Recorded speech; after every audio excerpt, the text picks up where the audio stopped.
23 makalipas ang alas 4, wanted sa Northern Samar, arestado ng PNP matapos reklamo ng paulit-ulit na panggagahasa.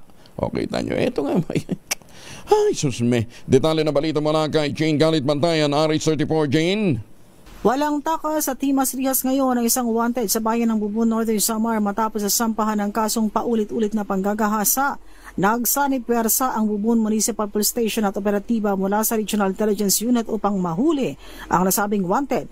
Ayon sa report ng PNP Bubon, humaharap ito sa kasong 5 counts of rape sa Barangay Salvacion ng naturang bayan. Ang akusado ayon sa report ay isang 58 taong gulang, isa itong magsasaka at residente ng Barangay Sumuray ng naturang bayan.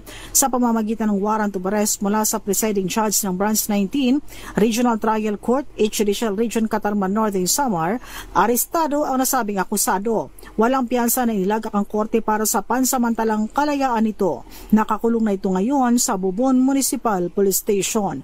Mula sa Aksyon Radyo Katarman sa lalawigan ng Northern Samar, RH34 Jane Galit Bantayan, una sa Pilipinas, una sa Pilipino. Daghang salamat na Jane Galit Bantayan.